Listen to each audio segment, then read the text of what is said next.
Hey guys, this is Nathan and welcome to the Gaming 4. Today in this Unturned map review, we're going to be covering a map called Florida. Now this map did pretty good, it got a 73 out of 100. So let's start by going over some of the strengths of the map and why it did pretty well. Then afterwards we'll go over some of the weaknesses and how it could have been improved. So one of the main strengths of this map is that it did a good job of providing ranged weapons as well as ammo. Though I will say it would have been nice to see a little bit more ammo because it was a little bit scarce, but anyway, it's a good job of just providing ranged weapons, definitely higher tier ones as well. Something else that this map did really well with is that it provided cars and car maintenance gear. Now another slight thing to add to this is that it would have been really nice to see the vehicles spread out a little bit more. It seems as if most of the vehicles were surrounding a certain area, and it made it really hard until you got to that area in terms of transportation. Besides that, this map included quite a lot of challenging zombies, and you always have something to fight and to work towards. Relating to the zombies, there's also quite a bit of anti-infection gear in the hospitals and other places, so that when you do get an infection and you got to take care of it, you're able to do that. A lot of other maps lack anti-infection gear, and when you do get infected by a couple zombie hits, it eventually just kills you, and there's nothing you can do about it. Also, this map does include quite a lot of high tier zones, including military bases and dead zones,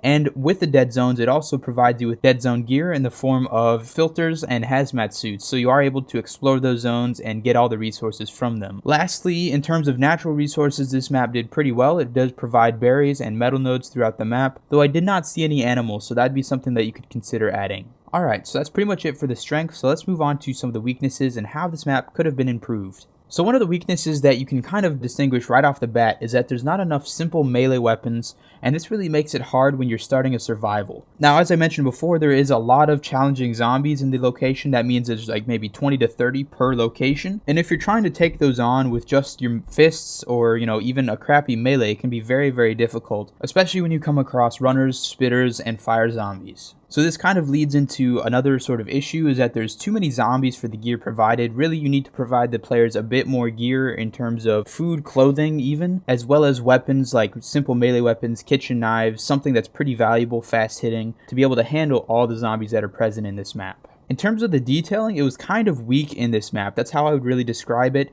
It was about average, but a lot of the areas were copy-paste. Some of the areas were quite barren in terms of objects, and certain houses just had barely anything in them. So it just seemed like there was a lack of effort put into the detailing, and it really decreases from the quality of the map and makes it less interesting. One of the last main issues of this map is that the higher tier areas are not really worth going to. Now the higher tier areas do include melee weapons and ranged weapons and ammo and stuff that is pretty valuable, but especially the mega zombie drops and just in general the gear that you find there is not really worth going to those locations. For some reason the mega drops way too many grenades, and grenades aren't really that helpful. If you test the damage of them, it takes about 2 to 3 grenades to kill a crawler zombie, so they're really not worth using. And the fact that the mega zombie drops maybe 4 or 5 of them is really just a waste of time. You spend a lot of ammo killing them and you don't really get much in return. Alright, so those are all the specific issues. Overall, the main issue with this map is that there just needs to be more item spawns. When you're going through the survival, it seems as if you don't have enough gear, and really this just leads to having to grind a lot more, and it's just very, very difficult from the start. So overall, add more item spawns to pretty much every location, and it would really just improve the map a lot. Alright, so that's pretty much it for the weaknesses as well. If you guys are interested in this map, of course I'll have a link in the description. Thank you guys so much for watching. Please like this video if you enjoyed it, and please subscribe if you want to see some more.